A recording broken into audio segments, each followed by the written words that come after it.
priest turned to Alara at the altar, and every person in that chapel held their breath. She had rehearsed this moment many times in the nights leading up to it.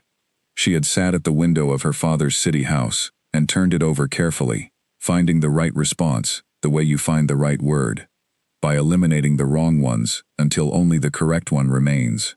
She had settled on what she would do. Now the moment was here, and she moved through it without hesitation. She placed her right hand flat against her chest, over her heart. She held it there. 1 second, 2, 3, long enough for every person in those 40 pews to see it clearly. Then she opened her hand and extended it forward, palm up, toward the altar, an offering, a commitment, a presence that could not be mistaken for absence. The priest nodded once and moved forward. An exhale passed through the chapel. The crowd had been leaning towards something dramatic, and this had not been quite that, which was perhaps more powerful than dramatic. The moment dissolved and the ceremony continued, and the candles on the altar threw their long gold light across the stone walls, and the winter afternoon pressed at the high windows. Duke Caspian Mero stood beside her and delivered his vows in a clear and steady voice that gave nothing away. He was dressed precisely, dark hair combed back, gray coat with silver buttons, the face of a man who had spent his adult life understanding that he was charming and using it as other men used money. He stood close enough that no guest could call the distance between them remarkable, and far enough that the air between them carried the deliberate chill of two people who were not yet anything to each other. She had met him twice before this morning. The first time had been in her father's study, 2 weeks ago, when Harwin Voss had sat behind his desk with his hands flat on the wood and made the introductions, with the careful stillness of a man managing an enormous amount of shame. Caspian had stood across the room, with his hands clasped behind him, and looked at her with eyes that were doing rapid and careful work behind an expression that offered nothing at all. She had looked at him the same way, both of them reading, neither of them showing what they read. She had seen the debt before he mentioned it. She had seen the calculation. She had also seen, moving very briefly across his face before he closed it back down, genuine discomfort, not guilt, quite, discomfort. The particular expression of a person doing something their better self disapproves of, and who has chosen to proceed anyway because the cost of proceeding is lower than the cost of the alternative. She had filed it away alongside everything else. The second meeting had been yesterday. A lawyer, a desk of papers, an hour of efficient and careful management. He had looked at her directly perhaps 4 times during the hour, each time briefly, each time moving on, as if extended eye contact might make the transaction too personal. Now they were married. In the second pew on the left, a woman sat with her hands folded very precisely in her lap.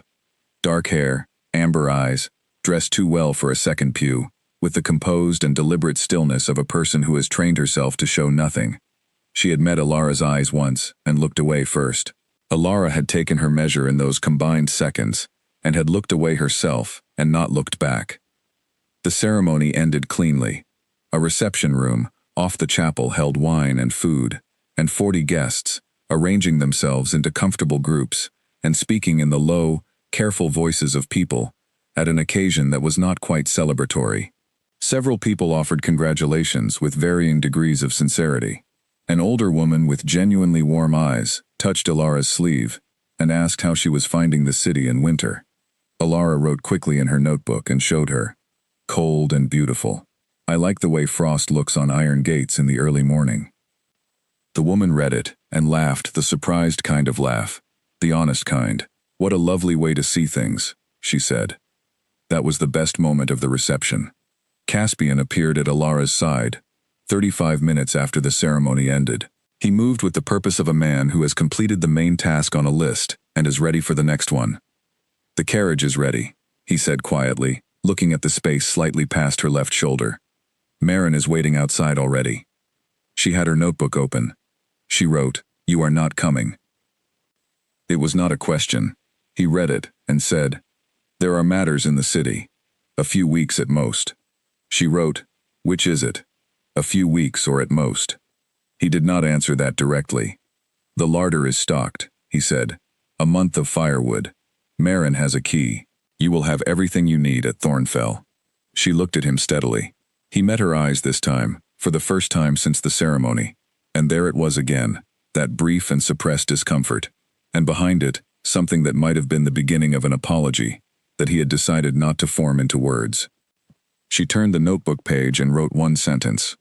She showed it to him. "Be well then." Something moved across his face that she chose not to examine too closely. He gave a short nod and stepped back, and that was the whole of it.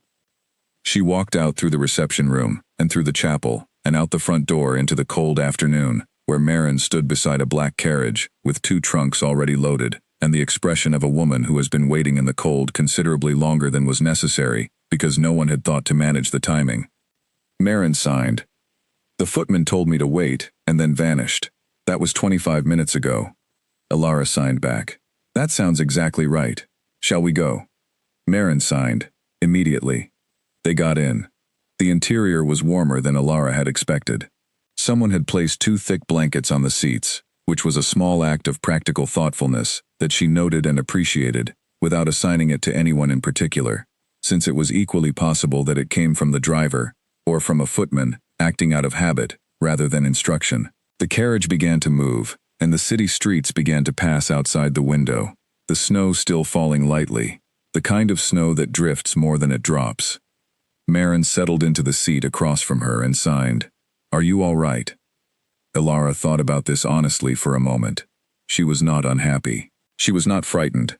She was something that sat between those 2 things, a watchful alertness, the state of a person who has entered a situation with limited information and is now gathering more as quickly as possible. She signed. "I am making lists." Maren signed. "In your head." Ilara.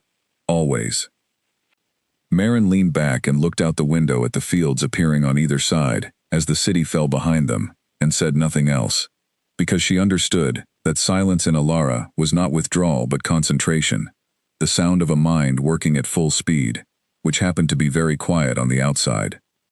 The road north moved through flat farmland for the first hour, and then began to climb slightly into the forest provinces, where the snow lay deeper and the trees pressed closer on both sides. The driver was steady and unhurried. The light began to fail at 4 in the afternoon, the way it did in deep winter, dropping from the sky with the suddenness of a decision made. They arrived at Thornfell Lodge as the last thin light vanished behind the tree line to the west. The driver stopped the carriage at the end of a frozen path and stepped down, and explained, with genuine apology, that the ice made it impossible to bring the horses any closer to the building. He unloaded the trunks. He left. He was back down the road within 2 minutes, which told Ilara something about the general reputation of this destination. They stood with their trunks at the start of the path, in the blue winter dark, and looked at the building at the end of it.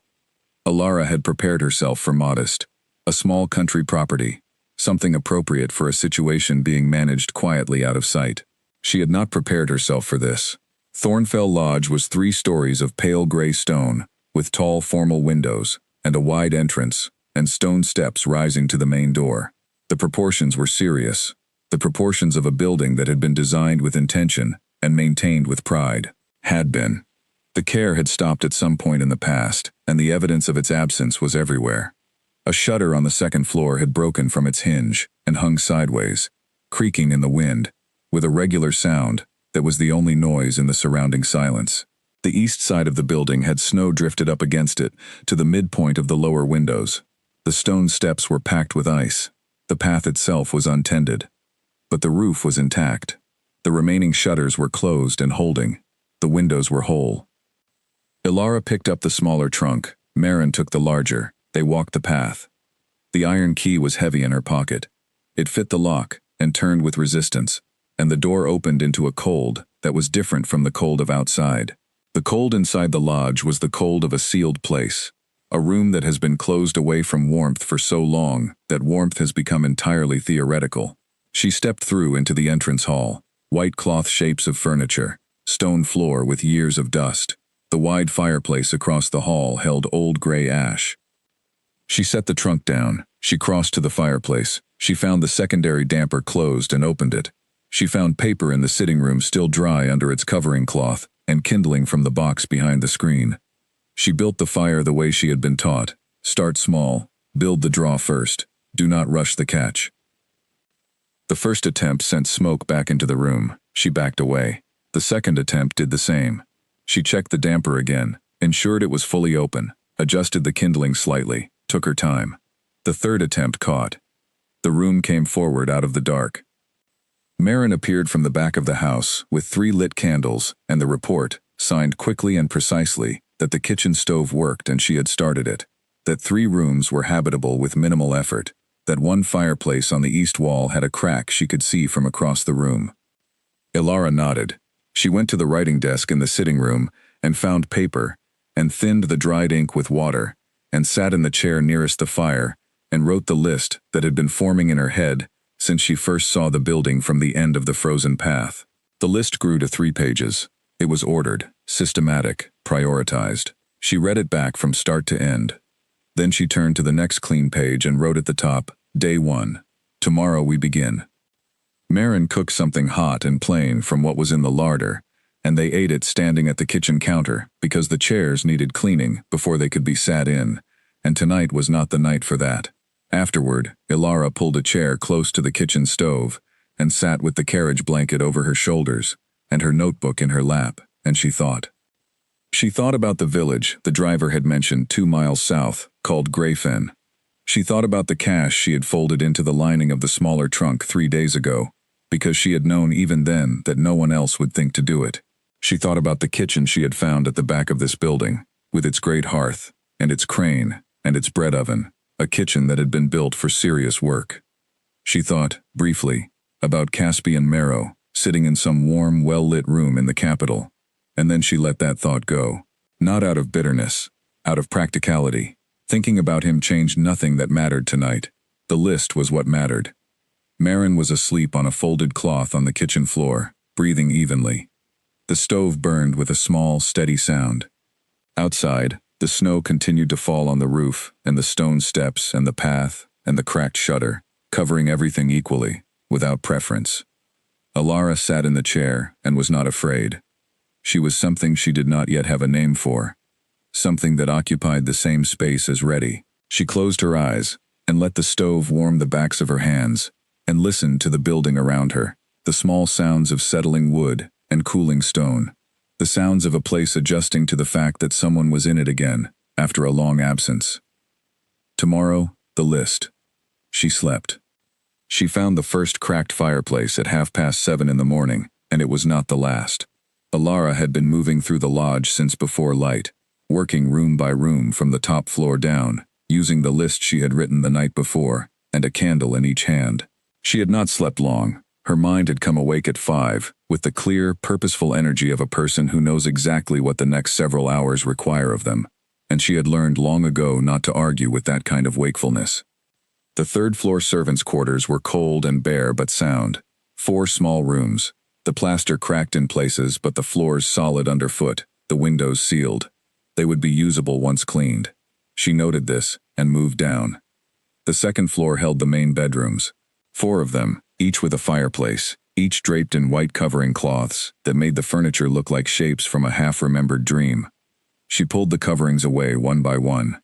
A writing desk in dark wood that was excellent quality and completely undamaged. A wardrobe with a swollen door that would need planing before summer arrived. A bed frame, solid and well-made, with the headboard carved in a repeating pattern of leaves that was not fussy but was genuinely beautiful. She noted each thing. The crack in the east bedroom fireplace ran from the bottom of the firebox up through the smoke chamber. She pressed her fingers into it and gauged its depth. It had not gone all the way through the chimney wall, but it had gone far enough that using this fireplace in winter, without repair, would be a risk she was not prepared to take. She wrote in her notebook, East bedroom fireplace. Do not use. Carpenter first priority. She kept moving. The ground floor, the entrance hall with its large fireplace already repaired by last night's fire. The sitting room with the writing desk she had used. The dining room, which she found when she pulled the cloth from the door handle and stepped through, and which made her stand still in the doorway for a moment. It was long, with a ceiling that was a full foot higher than she had expected, and windows on both sides that would catch light from the east in the morning, and from the west in the afternoon. The table under its cloth covering was enormous, room for 20 people at least. The chairs around it, covered, were 12 of them visible, more stacked along the far wall. She had not expected this room. She stood in the doorway, and let it register. The lodge had been built by someone who intended to entertain. The dining room was the evidence of that intention, still present in the bones of the place, even after years of neglect. She wrote in her notebook, "Dining room. Restore priority 2, after structural repairs." And beneath that, "This room is the point." She was not yet certain what she meant by that, but she wrote it down because it was true. The kitchen she had already seen briefly, but now she moved through it with proper attention. It was larger than most houses she had been in. The ceiling was high, with the iron pot rack hanging from chains, the work surfaces running along 2 walls, and at the far end, the hearth. She had not fully understood the hearth last night in the dark. In the morning light that was beginning to come through the east-facing window above the scullery door, she could see it clearly. It was the width of the whole wall, deep enough for multiple fires at different temperatures. The iron crane was double, 2 separate swing arms, each capable of holding a full pot without difficulty. To the right of the main hearth, set into the chimney stack, the bread oven door was closed. She opened it and found a clean, sound interior, and, when she placed her hand near the back wall, the faint residual warmth of stone that had been heated many thousands of times, and held it as a kind of memory. She stood up and looked at the room. She wrote in her notebook, "Kitchen. Foundation for everything. Do not underestimate." She went to find Marin. Marin was in the scullery, working at a water pump that had frozen overnight, applying the particular brand of steady physical patience that solved most mechanical problems if applied long enough. She had already melted snow on the stove and used the hot water to free the pump's mechanism, and it was now working, which meant running water inside the building. This was significant. Ilara gave her the full report of the upstairs rooms, and Marin listened with the attentiveness she brought to all information, and asked 2 precise questions with her hands, and reorganized the priorities slightly, which was generally the right adjustment. They confirmed the plan together, the carpenter first, the east fireplace, then the dining room. The walk to Greyfen took 40 minutes. The road from the lodge to the main road was passable once Ilara had broken through the top crust of the snowdrift with her boots, and the road itself had been packed by horses and carts into something walkable. The village appeared through the trees as a cluster of stone and timber buildings on either side of a single road, with a well at the center, and smoke from most of the chimneys, and the practical activity of people with things to do. Several people looked at her as she walked in from the north. She looked back at each of them with the open steadiness she had developed over a lifetime of needing to hold ground without words. A woman with a basket paused and then continued. A man clearing his doorstep stopped and watched her pass. At the first building she reached, she showed her notebook to a man with a long-handled spade and asked for the carpenter. He pointed down a lane to the left and said, "Edmund Frey, red door at the end." Edmund Frey opened his workshop door and looked at her, and looked behind her, and found no one else, and looked back at her. His hands were the hands of a man who had worked with them for decades, thick and steady, and dusted with wood shavings that had embedded themselves so thoroughly into the grain of his skin that they were part of him now. She showed him the notebook. She had written out the fireplace problem clearly, the location, the crack, her estimate of its dimensions, the urgency. He read it slowly. He said, "You are from the lodge." She pointed north and nodded. He said, "Thornfell.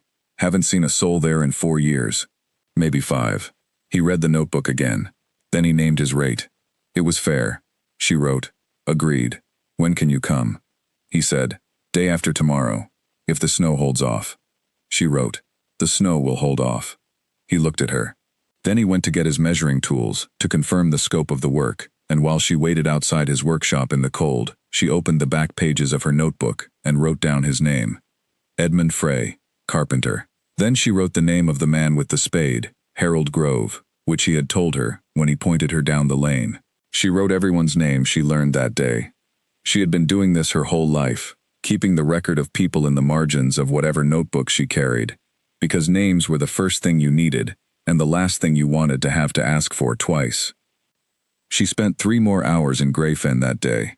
She found the village elder, a man named Gerard Mull, who received her at his house, with the careful neutrality of someone assessing a situation before committing to an opinion of it. She explained what she needed through the notebook, using as few words as possible and making each one specific. She asked about a cart and horse for a day, in exchange for a service she could provide.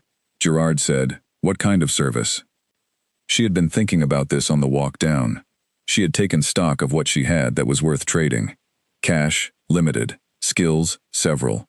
Knowledge of remedies, which her father's housekeeper had taught her thoroughly over years of watching and asking. Knowledge of accounting, which she had from watching her father's business and from the books she had read. And, increasingly, cooking. She wrote, "I understand you have account books that need attention. 3 families in the village, I am told." He looked at her. He said, "Who told you that?" She had heard it from Nell Forster's daughter, who had been at the well when Alara stopped for water, and who had said it with the casual frankness of someone who lives in a community small enough that most things are known, and discussing them is not considered indiscreet. She wrote, "Word travels. I am good with numbers." He considered her for a long moment. Then he said, "The card is yours tomorrow. The Forster books are a mess." Nell Forster's ledger took 12 minutes to correct. She did it standing at the mill counter while Nell watched with the expression of someone who has been staring at a puzzle for months and is watching another person solve it, as though it is perfectly obvious, which perhaps it was, from the outside. When Alara showed her the corrected figures, Nell stood and looked at the ledger for a long time, and then said, "What do I owe you?" She wrote, "Nothing." It was 12 minutes. Nell gave her a pound of dried mushrooms and a small pot of rendered fat anyway, which was slightly more than 12 minutes was worth, and considerably less than the aggravation of an unsolvable ledger was worth, and Alara accepted it, because refusing would have been the wrong kind of pride. She did Gerard Mull's accounts that afternoon, and the Smithies the following morning. Word moved through a village of this size, the way water moved through a channel, quickly, following the easiest path. By the end of the first week, she had the names of every adult in Greyfen, and a developing sense of who needed what, and what she could offer, in exchange for it. Edmund Frey came to the lodge on the agreed day, and assessed the east fireplace with thorough professionalism, and repaired it over 2 days, with the combination of precision and practicality that characterized all his work. When she paid him, she also gave him the chest liniment she had made from the herbs in the pantry, which his wife had been wanting for the pain in her shoulders. He had mentioned it while examining the crack, without directing the mention at anyone in particular, the way people sometimes speak their needs into the air of a room, when they do not expect the room to answer. She had heard it, and answered it 2 days later. He took the liniment with the brief, surprised expression of a man who has been attended to more carefully than he expected. He said very little, which she had come to understand was Edmund Frey's way of saying a great deal. She was building something in Greyfen, she understood. Not social standing exactly, and not friendship exactly, though something like both was growing. She was building credit of the non-financial kind, the currency that is made of usefulness and reliability, and the steady proof that a person who comes to you will leave better than they arrived. In a village that had managed on its own for a long time, and had learned to be cautious about help that came from outside, this credit accumulated slowly. But it accumulated. On the 9th day, walking the grounds of the lodge in a light afternoon snowfall, she found the herb garden. She had been mapping the grounds in her head, moving along the east wall where the snowdrift was deep, and she found the low stone border half buried under it. She crouched and cleared the snow with her gloved hands, and found the dry brown stalks of plants in orderly rows beneath. She pressed her fingers into the soil below the stalks, and felt the give of ground that was alive under the cold, roots waiting. Rosemary, she was certain, and thyme, and along the inner edge of the border, something she could not identify until spring, which turned out to be lemon balm, spreading, and vigorous, and completely unexpected. She sat back on her heels in the snow, and looked at the garden for a long moment. She went inside and looked at the kitchen differently. She looked at the hearth and the crane and the bread oven, and the wide work surfaces, and she thought about the dried mushrooms from Nell, and the smoked bones in the larder, and the bay leaves tied in a bundle on the pantry shelf, and the cider vinegar in its sealed jar. She thought about time and heat, and the specific alchemy that happens when you apply both with patience to the right things. That evening she put 2 smoked bones in the pot, and added water, and the dried mushrooms, and the bay, and the vinegar, and she started the fire under it, and she waited. She tended it through the evening and into the night. She skimmed it when it needed skimming. She kept the heat exactly where it needed to be, not boiling, not too low, the precise middle place where the best work happens. At midnight she ladled a spoonful and tasted it. She stood at the hearth with her eyes closed. Then she opened her notebook and wrote a single line. She did not need to write more than one line, because one line was entirely sufficient to describe what the past 3 weeks, and tonight's 6 hours of work, and the herb garden under the snow, and the kitchen at the back of this lodge, that she had been given, instead of a real marriage, all amounted to. She wrote, "This is the beginning." She covered the pot. She went to bed. In the morning Maren tasted the broth and signed, after one spoonful, with the simplicity that was Maren's particular form of the highest praise, "Make more." Alara signed back, "I will." She made more. The stock burned at midnight because she had been thinking about the herb garden, instead of the pot. She pulled it from the hearth crane in time to save the pot, but not the stock, which had reduced past its purpose, and was now dark and sharp at the bottom, in a way that told her the work of the past 2 hours was finished. She took it to the scullery, and dealt with it, and came back to the kitchen, and stood for a moment looking at the clean hearth. She breathed out slowly. She found the second set of bones she had been saving, started the fire again, and began. This was her nature, not to treat a ruined batch as a reason to wait until tomorrow, but to treat it as a reason to get the next one right tonight. She had enough time. She had enough bones. She had the information the failure had given her, which was that her attention had limits, and she needed to stay with the pot through the final hour, no matter what she was thinking about. She stayed with it. The formula she was developing was built on a principle she had arrived at through experiment rather than instruction, that the bones needed to be roasted until they were darker than instinct suggested, past the point where a careful person would stop, so that the browning deepened all the way through, rather than sitting only on the surface. Then the water added cold, and brought up slowly, so that the proteins released gradually, and the resulting liquid stayed clear. Then the dried mushrooms added halfway through, not at the beginning, so that their flavor came in as a supporting note, rather than a dominant one. Then the vinegar, just a small amount, just enough to sharpen the whole thing without announcing itself. She had tried 9 variations of this formula before tonight. Each one had been better than the last, and each one had shown her one thing that still needed to change. Tonight, at 2 in the morning, standing at the hearth with a spoon in her hand, she tasted the 10th variation. She stood completely still.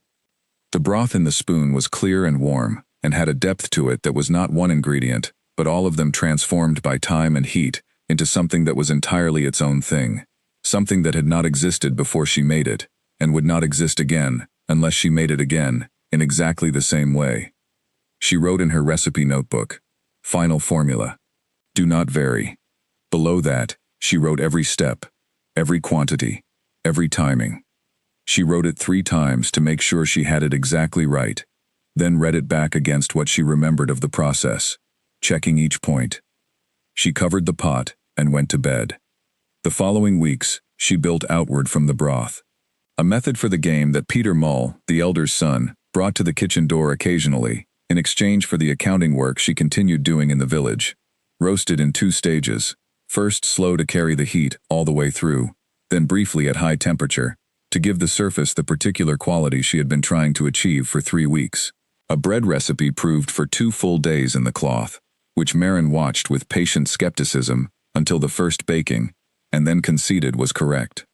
A preservation method, using the cider vinegar and salt, that extended the life of the root vegetables in the cold cellar by months. She kept everything in the recipe notebook. Not just the final versions, but the process, what she had tried, what had not worked, and why, what changing one element had done to the whole. The notebook was filling quickly. She started a second one. The storm arrived in the last week of February, without much warning. It came from the north and reduced visibility to the length of the front path within an hour. Alara was in the kitchen when she heard the knock at the front door. 3 heavy blows, deliberate, the knock of someone who knew they needed help and was not too proud to ask for it. She opened the door. The man on the steps was middle-aged, heavy-set, in a traveling coat that had once been excellent quality and was now soaked through. He had a horse tied at the gate that was as miserable as he was, though less dignified about showing it. He said, "I saw the light." He said, "I cannot make the next town in this." He said, "Is there any chance?" She stepped back from the door. She pointed toward the sitting room. She pointed toward the kitchen. She held up one finger, meaning, wait a moment. He came in out of the cold. His name was Oliver Fletcher. He told her this from the chair she had placed nearest the sitting room fire, with the dry blanket around his shoulders and the cup of hot water in his hands, that she had brought before the food, because the water was what his body needed first. He was a merchant, he said, goods between the northern towns. He had misjudged both the storm and the distance. She went to the kitchen and she thought. She thought about Oliver Fletcher the way she thought about every guest, working from what she could see to what she could reasonably understand, building a picture that would help her give him what he actually needed rather than just what he had asked for, which was a room. He was cold to the center of him, the kind of cold that needs heat from inside before heat from outside can help. He was tired in the way of someone who has been on the road in bad conditions for many hours. He was, she thought, a person of good appetite and no particular food education, which meant he would respond not to complexity, but to depth, to the kind of food that makes you feel cared for rather than impressed. She heated the broth. She ladled it into the deepest bowl she had. She did not add anything to it. The broth did not need anything. She cut the 2-day bread, still good, and brought both on a board to the sitting room. Oliver Fletcher looked at the bowl and said thank you, in the automatic way people do before they understand what they are thanking someone for. Then he lifted the bowl. He drank from it the way you drink from something when it is at exactly the right temperature and the right vessel, meaning he went straight to it without the spoon, which told her she had got both of those things right. He drank about half. Then he set the bowl on the table and looked at it. He did not say anything. She watched from the doorway. He picked up the spoon and used it for the rest, slowly and with the full attention of a man who has forgotten about the storm and the schedule and the horse at the gate, and is simply present in the experience of what is in front of him. He broke the bread and ate it with the broth, and when the bowl was empty, he sat back and looked at the fire and was quiet for a long moment. Then he said, to no one in particular, to the room in general, what was that? She came in with her notebook. She had written, broth. Would you like more? He read it. He said, I would like to know what is in it. She wrote, bones, mushrooms, thyme. More broth? He said, yes. And then he said, that is the truest thing I have eaten in a very long time. Whatever truest means in that context. He seemed slightly puzzled by his own word choice. She understood it perfectly. Oliver Fletcher stayed 2 nights while the storm cleared. He paid without discussion, and added an amount beyond the bill that she accepted without arguing, because some additional payments are a form of accurate expression, and arguing with accurate expression is pointless. On the morning he left, he said, I am going to tell everyone I know. She wrote, tell them the road is long, but the lodge is warm. He laughed. He said, that exactly. And he rode away south into the clearing morning. He was as good as his word. The effects came gradually, the way effects at a distance always come, through evidence rather than announcement. A woman arrived 2 weeks later, redirected by her cousin's husband, who had heard from his business contact who had spoken to Oliver. Then 2 brothers, a week after that. Then a merchant, who had been redirected by an innkeeper 60 miles south, who had heard from a guest, who had heard from someone else. She fed every one of them. She charged fairly for the room and the meals, and used the money for 2 things, better ingredients from wider sources, and the ongoing repair of the lodge. The main stair boards. 3 window frames resealed, a new latch, cleaning supplies, a second large pot for the hearth. Lord Pemberton arrived on a Wednesday in early March. With a letter of introduction he presented, with the slightly embarrassed manner of a man who is not entirely certain this is the correct address, but has been told it is. He was a minor lord of the northern provinces, gray-haired, precise, with the long-formed opinions about food that come from a lifetime of dining well. Elara showed him to the dining room, now fully uncovered and restored, and set one place at the long table, and went to the kitchen. She thought about what she could see in him from 4 minutes of observation. He valued exactness. He would notice the slightest thing wrong, and notice, with equal precision, everything exactly right. He would not be moved by quantity or fuss. He would be moved only by something that was precisely what it was meant to be, and nothing more. She made 6 courses, the broth in a small cup, concentrated, the full force of the flavor in 2 tablespoons, The game, in its two-stage preparation, a winter salad from the root vegetables, dressed with the vinegar reduced to half, and a small amount of the rendered fat. The bread, a piece of the hard cheese from the stores with the bread's remainder. And finally, the preserved pears from the cellar, cooked slowly in a little water with dried spice, until they were soft and deep, and served warm. She brought each course herself. Lord Pemberton ate with total attention, and said nothing throughout. After the final course, he sat for a while, in the kind of silence that is not absence of response, but presence of it. Then he said, "You made all of this?" She nodded. He said, "I have eaten in the finest houses in the capital. I have dined at court on 3 occasions. And this is the most honest meal I have been given." Honest is a rarer quality than people imagine. He paid considerably more than her stated rate. He wrote 2 letters that evening in the sitting room, one to a friend and one, she would learn much later, to a contact at the royal court. She spent the money on the roof. 3 sections needed relaying, the tiles shifted by years of ice and snow. She hired 2 men from Greyfen who knew the work. At the end of the second afternoon, she stood in the light spring rain and looked up at the fixed tiles, wet and gleaming. She stood there for a moment in the rain. She felt something that had no exact name, not pride in the ordinary sense, something quieter. The specific satisfaction of a problem genuinely solved, of a thing made right after being wrong for too long. She had made this right, with a pot of broth and 2 days' bread, and the attention she paid to everything. She went inside to write tomorrow's recipe. There was always something next. She did not think of herself as a cook. She thought of herself as someone who had a problem to solve, and a particular set of tools with which to solve it, and the problem was this. The lodge needed to sustain 2 people indefinitely, and the tools available were the kitchen, the ingredients that could be sourced from the village and the surrounding land, and the time and attention she was prepared to give. The broth was the center of everything she was building in the kitchen, but she understood clearly that the broth alone was not a meal, and a meal alone was not what people were beginning to come for. They were coming for something harder to name, the specific quality of being attended to without being managed, fed without being performed at, given something that had been thought about carefully and made well. She had noticed this in Oliver Fletcher's face, and had noticed it again in the 2 brothers who came after him, and in the woman who arrived in the second week of March, with mud on her traveling coat, and ate 3 courses without speaking, and left with the expression of someone who had been restored to themselves. She thought about this quality constantly. She tried to understand what produced it. She arrived at precision, which was not the same as perfection. Perfection wanted to show itself. Precision simply was what it was. A piece of game cooked to exactly the right point was not trying to impress anyone. It was simply correctly done. The bread proved for exactly the right time was not a performance of bread. It was bread.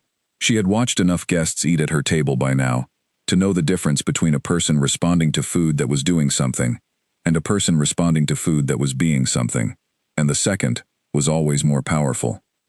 She worked on every component of a meal the same way she had worked on the broth, by varying one element at a time and recording the result, building toward the version that was exactly itself and no other version. It was slow work. Some things took weeks. The bread she had settled within the first month. The game preparation had taken 6 weeks. A preparation of the dried beans from the larder, which she made for the serving staff one evening when she was testing proportions, produced something so far beyond what dried beans should reasonably produce that she stood over the pot with a spoon and a notebook and spent 45 minutes working out what she had done differently that time. Marin had come to the kitchen doorway while she was doing this and had signed, "You are going to be here all night." Ilara had signed back, "Probably. Go to bed." Marin had stayed for another hour, out of genuine interest, which was the highest compliment she could give. The reputation growing around the lodge was not something Ilara was managing. She was aware of it. She tracked it the way she tracked everything, but she did not attempt to shape it or accelerate it. What she was doing was making the lodge worth the reputation it was developing, and the 2 things, she had decided, were the only relationship worth attending to. A reputation that outran its foundation collapsed. She had seen this happen in her father's business world, often enough to understand the principle. She spent May reorganizing the cold cellar, which had been functional, but not optimal. She built a new shelving system from timber Edmund Frey had left over from another job, and which he gave her for a small payment, and no particular ceremony. She organized the stores by category and season, and by the order in which things would be needed, so that any reach into the cellar during a meal's preparation was a reach toward the right thing rather than a search. This took 3 days, and was worth it the first time she needed to find something quickly in the middle of a cooking sequence. She was thinking, by the end of May, about the summer. The shutter broke loose at 11:30, and the sound of it hitting the outside wall brought Alara out of her chair and to the window before she had finished registering what the noise was. It was the east upper shutter, the weakened one she had been watching for weeks. She stood at the window and looked out at the dark where it swung hard on one remaining hinge, striking the wall with each arc and cracking against the stone. She could not fix it tonight.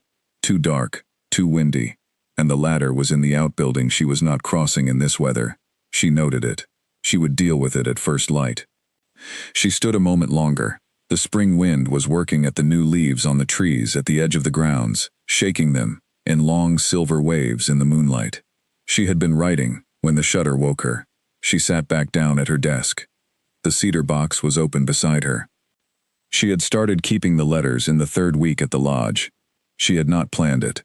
It had begun with a thought she needed to work through, a thought that required the full specific weight of being addressed to a person in order to become real on the page, even when that person would never read it. She had written the thought down, and it had become a letter, and she had put it in the cedar box, and 2 days later, she had written another. She had written 43 letters to Caspian Marrow. He had read none of them. She took the current stack from the box and set it beside the inkwell. Not to reread them, she rarely reread them, but because having them out made the writing of the next one feel less solitary, like writing in a room where someone was already present. The early letters were observational. She had written about the lodge itself, room by room, not as problems to be catalogued, but as things she was actually seeing with her own eyes. The way the entrance hall fireplace was beautiful underneath the ash. The color of the light in the east bedroom in the early morning, when the snow on the outside sill reflected it upward. The sound the wind made through the not yet repaired shutter, which had turned out to be not as unpleasant as she expected, and which she had started to find almost companionable on nights when the lodge was very quiet. She had written, "You have owned this building for some years without seeing it. It is a genuinely beautiful place. I think you have probably not let yourself notice that about it, because noticing it would require noticing what has been done with it, or rather what has not, and that would require noticing yourself, which is the thing that a man of your particular kind tends to find the most dangerous undertaking of all." She had not been angry when she wrote that. She had been accurate. Later letters moved outward from the lodge into the village, into the daily detail of what she was building and how. She wrote about Gerard Mull and his careful neutrality that had thawed slowly into something warmer and more real. She wrote about Edmund Frey and the particular quality of his craftsmanship, which was thorough and unshowy, and better than it needed to be. She wrote about Nell Forster and the 12 minutes and the mushrooms. She wrote about the herb garden under the snow and what it had meant to find it there, alive under everything. She had written, "I am learning that Greyfen is a village that has managed without much outside help for a long time, and therefore treats help that arrives with a reasonable suspicion. I respect this. I would respect it less if they were immediately trusting, because that would suggest they had not been paying attention to their own experience. I am working within the suspicion.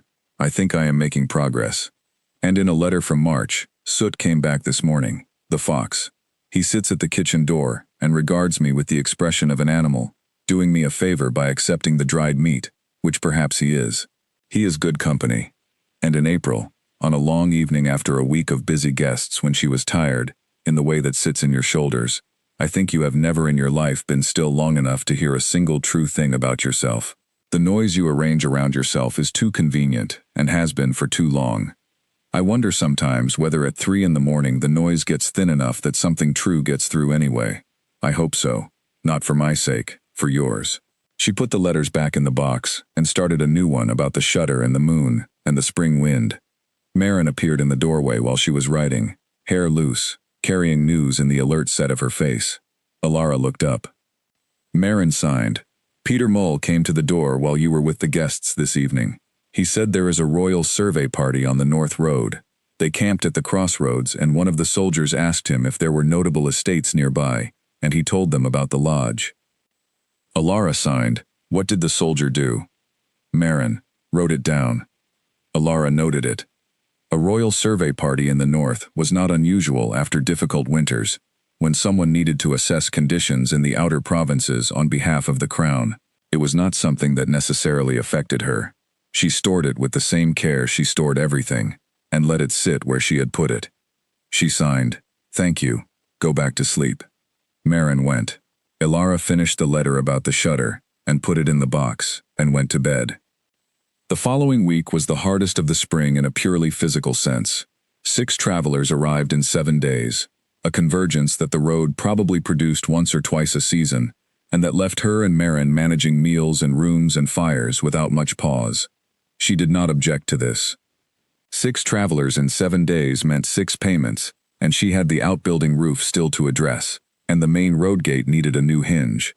But the 6th traveler tested something in her. He arrived on a Tuesday evening, well-dressed, the sort of man who wore his clothing as a form of advanced communication. He paid the room rate with the expression of someone who considers the transaction beneath them, which was not an unusual expression in guests of his type, and she managed it with the same practical neutrality she brought to everything. What he did the following morning was not neutral. He came to the front hall with his bags packed and called out for the woman in charge. She came from the office. He said the room rate should be reduced by 1/3. He said the fireplace had smoked on the 2nd evening. He said this was not up to what he expected. She looked at him. She picked up her notebook. She wrote in clear and unhurried handwriting, and showed him. The fireplace smoked for approximately 4 minutes when the wind direction shifted in the night. I came to address it within 6 minutes of the occurrence. The room was fully comfortable for the remainder of your stay. The rate stands. He read it. He said, "Nevertheless." She wrote, "Nevertheless is not a reason." He looked at the words, then he looked at her. She held his eyes with the same even steadiness she had been practicing since childhood, the steadiness of a person who cannot speak, and has therefore learned that the body must do the work that the voice usually does, and it must do it without urgency, or apology, or any signal that can be used as leverage. He paid the full rate. He left without speaking again.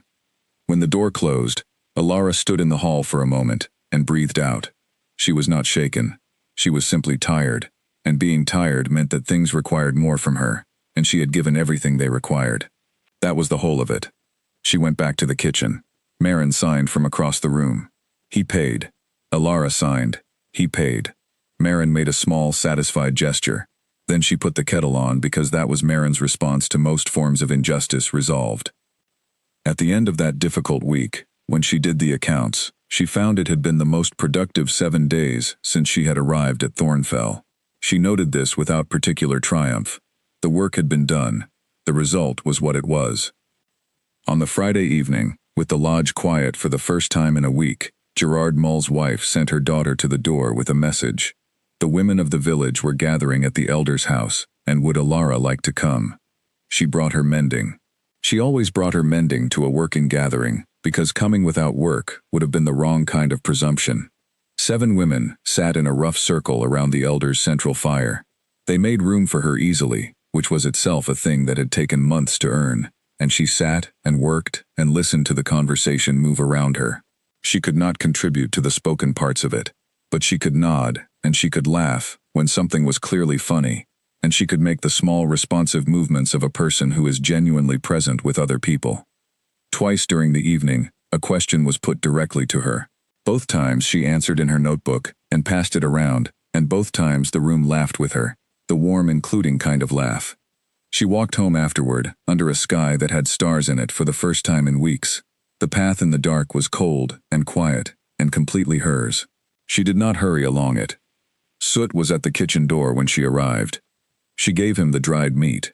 He sat and considered her with the composed dignity of an animal that has decided, on careful reflection, that this is an acceptable arrangement. She went inside. She sat at her desk and opened the cedar box and looked at the stack of letters. She did not write anything new that night. She just sat for a while with the letters there in front of her and thought about what she was building here, in this village, at this lodge, in this life that had been handed to her in the shape of a debt settlement, and that she had taken and was making into something that had not been planned by anyone and belonged entirely to her. She closed the box. She went to bed. She thought about the letters sometimes in her working hours, not in a dwelling way, but in the passing way that you think about a conversation you have had with someone you trust, not to change it, just to hold it for a moment and then set it down. The letters had changed over the months. The early ones were about the lodge and the village and the practicalities of what she was building. The later ones had moved into different territory. She had written about what she understood of herself, now that she was in a situation where understanding herself was the most useful tool available to her. She had written, "I have always known what I think. What I am learning here is what I value." These are not always the same thing, and the gap between them is more interesting than I expected. She had written about the cooking. She had written long letters about specific dishes, about what each one had required of her, and what she had understood from the process of making it. These were the letters that surprised her most when she reread them, because they revealed how much she thought about cooking as a form of thinking, not just as a skill or a practice. She had written, in April, "Making the broth correctly took 3 months, because I had to understand time, not manage time. Understand it. There is a version of doing anything in which you are working against the clock, and a version in which the clock is your collaborator, and the second version produces a different thing entirely. I think this is probably true of more than cooking." The cedar box now held 51 letters.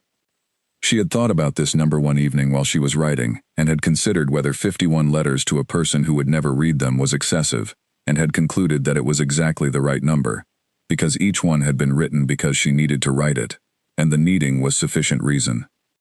The night the shudder woke her, and she had sat back down at the desk and thought about what she was building in this village and this lodge, she had added one more, the 52nd, which she wrote in a single long paragraph without pausing, about what it meant to be in a place that was entirely hers.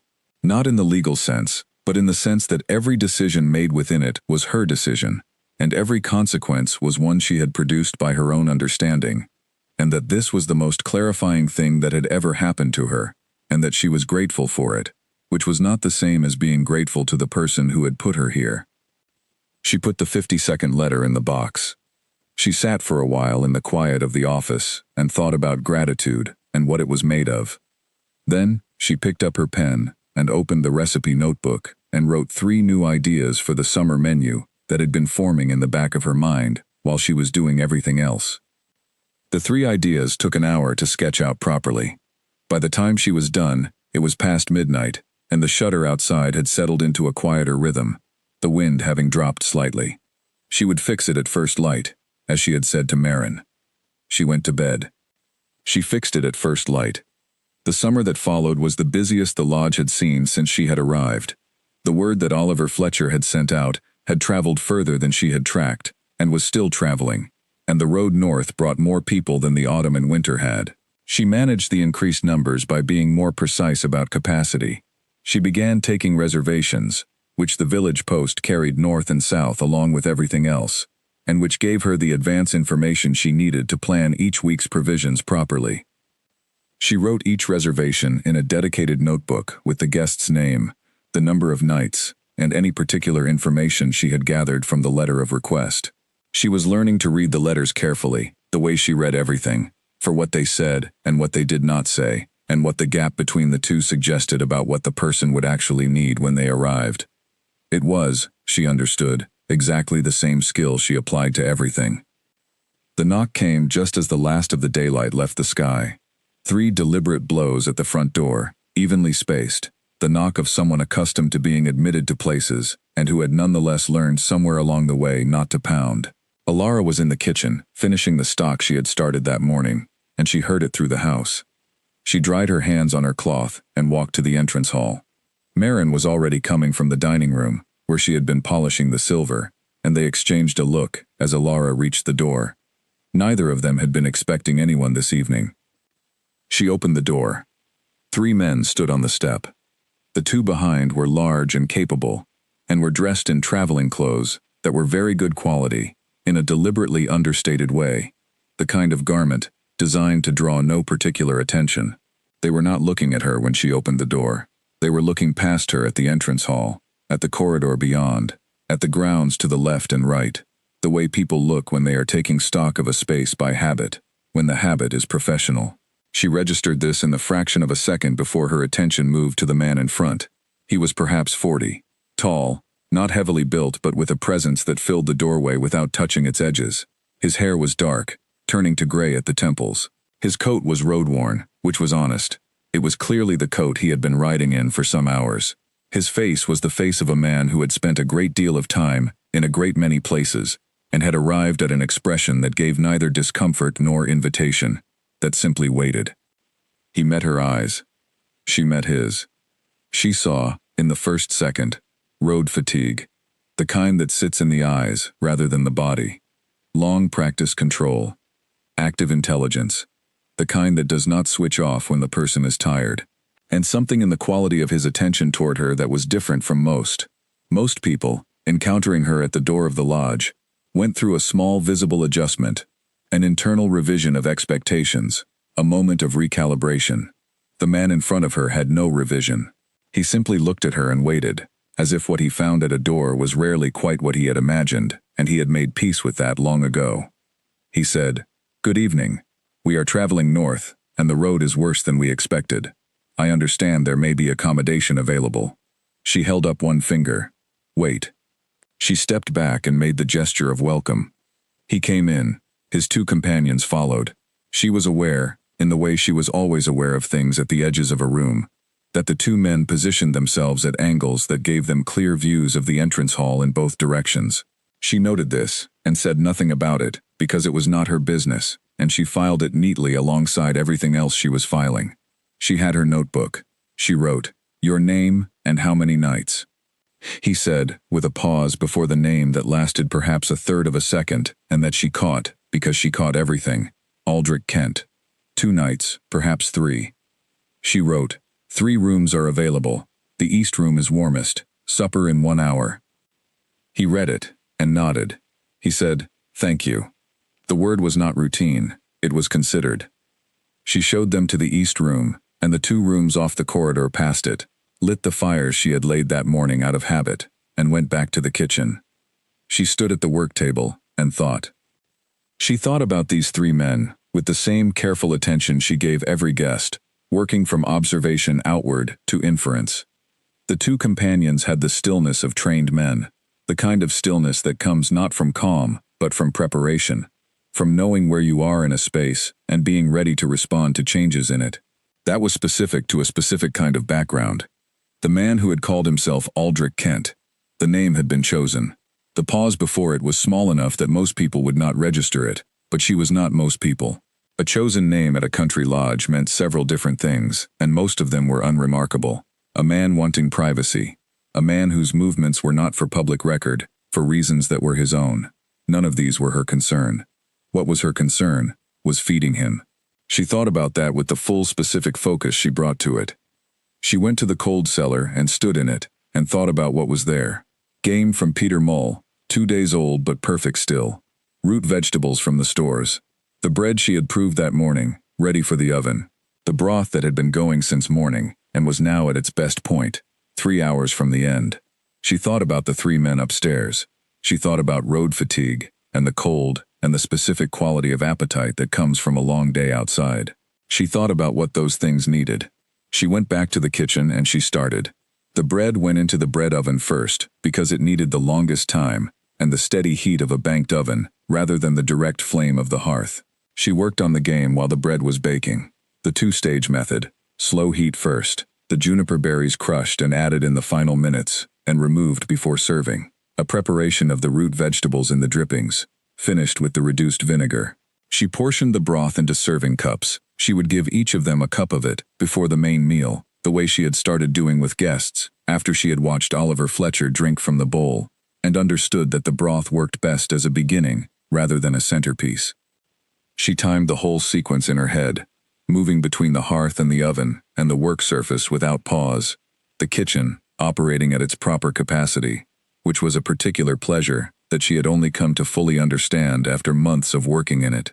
A good kitchen at full capacity was a system in which every element supported every other, and the person at the center of it moved through it like a point of coordination rather than a source of effort.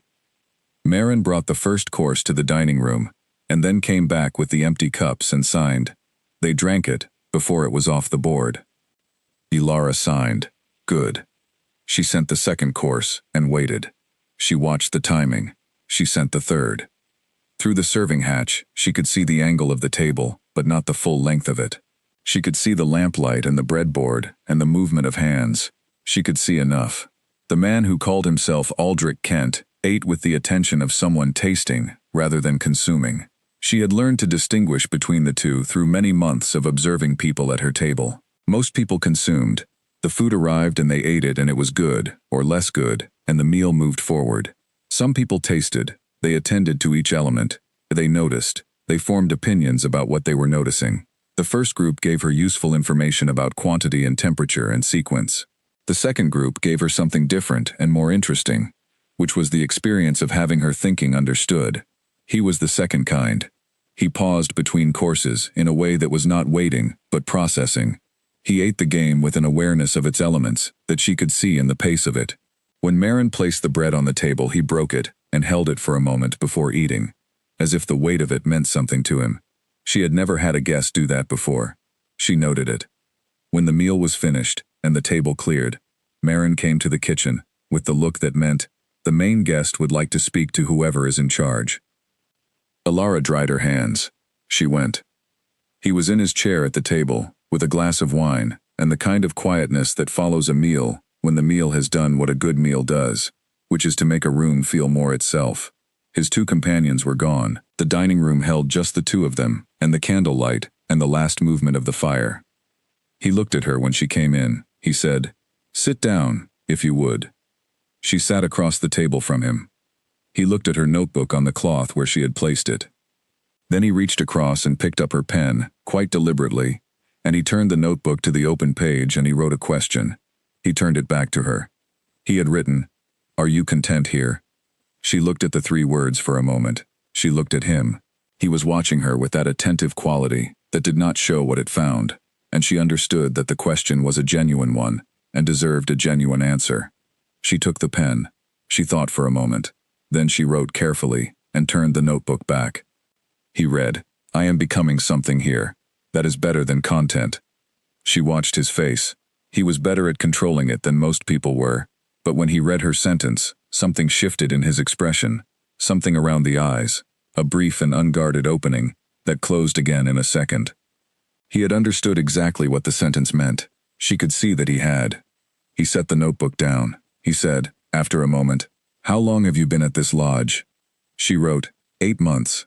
He said, "And before that?" She wrote, "My father's house in the city." He said, "You built all of this yourself." She wrote, "With Marin, and the people of the village, as needed."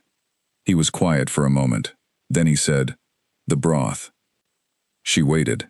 He said, "I have eaten in a great many places over many years. I have eaten in very fine ones. That broth is singular." He chose the word carefully. Not exceptional, not impressive, singular. A thing that is what it is, and nothing else is it. She wrote, "It took 3 months to get right." He said, "What made the difference?" She wrote, "Understanding that time is an ingredient. I was using it as background before. Then I started treating it as something I was adding deliberately, like salt, like heat. That changed the result." He read this slowly. He set the notebook down and picked up his wineglass and sat back in his chair, and she understood that the evening's conversation had reached its conclusion, not because it was over, but because he had what he had come for. She stood. She collected her notebook. She gave him a small nod. He gave one back. She went to the kitchen. She stood at the hearth with her palm flat on the warm stone beside the grate and tried to name what had just happened in the dining room. She was not given to the feeling of being seen, not in any complete way, because most people saw the shape of her situation and mistook the shape for the content. They saw the mute woman, the arrangement, the lodge, the work. They did not see the thinking behind the work. That man had asked her a question in writing, on her own paper, with her own pen, and he had read her answer as if it meant exactly what she had meant by it. He had understood the sentence about becoming something. not as an interesting statement to note and move on from, as something he was going to carry with him when he left. She was unsettled by this, in a way that was not familiar to her. She considered it for a moment, precisely, the way she considered everything. Then she put the fire down to coals and went to bed. In the morning, one of the two companions had already gone to Greyfen before the rest of the lodge was moving. She learned this from Marin, who had been to the village early and noticed him speaking with Gerard Mull, with Nell Forster, with Edmund Frey, asking questions, listening carefully. He came back before breakfast. At the morning meal, the three men ate well and spoke little. Afterward, while the companions packed for departure, the man called Aldrich Kent sat in the sitting room, with a book, and the focused stillness of a person whose mind is somewhere other than the book. Alara went in to confirm the final night's rate. He put the book down. He said, "The man who arranged your situation here." She looked at him. He said, quietly and with complete certainty, "The way you state a thing that is simply and entirely true. He is a fool." She held his gaze. She picked up the pen. She wrote, "He is not unintelligent. He made a foolish choice. The two things are not the same." He read it. He said, "You are more generous than the situation warrants." She wrote, "I am accurate." He was quiet for a moment. He looked at the sentence. He did not argue with it, because there was nothing to argue. He simply nodded once, the nod of a man receiving something he will not forget. She gathered her notebook and pen, and said goodbye with a nod, and left the room. He was already at the entrance door with his bag in hand, when Alara came downstairs, and the morning light through the hall window caught the gray at his temples, and made it silver. She had been up since 4 making the bread, and she was carrying a cloth-wrapped portion of it, when she came down the main stair, and found him there, coat on, bag at his feet, the two companions already outside at the horses. He said good morning, and she nodded it back. She had the bill ready. She held it out. He took it, and looked at it and said, without inflection, "This is too low." She had her notebook. She wrote, "It is the correct rate." He said, "For what you served us over 3 evenings, it is too low by half." She wrote, "I set the rates. They are not open for adjustment." He looked at her for a moment. Then he reached into his coat and withdrew a folded amount that was, she could see when he held it out, considerably more than the bill in her other hand. She did not take it. He said, "Consider the additional amount a contribution to whatever comes next on the list of repairs. Roland spoke with your carpenter yesterday. Frey mentioned the roof had been recently relaid, and that it was done by careful management of what the lodge earned. I am not giving you charity. I am paying what the work was worth." She looked at the money. She looked at him. She understood the distinction he was drawing, and she could not refute it. She took the money. Then she held out the cloth-wrapped bread. He took it, and looked at it, and looked at her.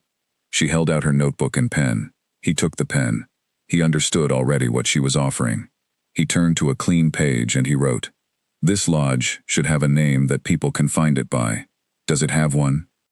She read the question. She took the pen back. She wrote without hesitating, because she had known the answer for months, since the village had started calling it that in conversation, and she had heard it, and known it was exactly right, and had never done anything formal with it, because it seemed to need no formality. She turned the notebook to him. He read, "It does. The village calls it the Silent Table." She watched his face.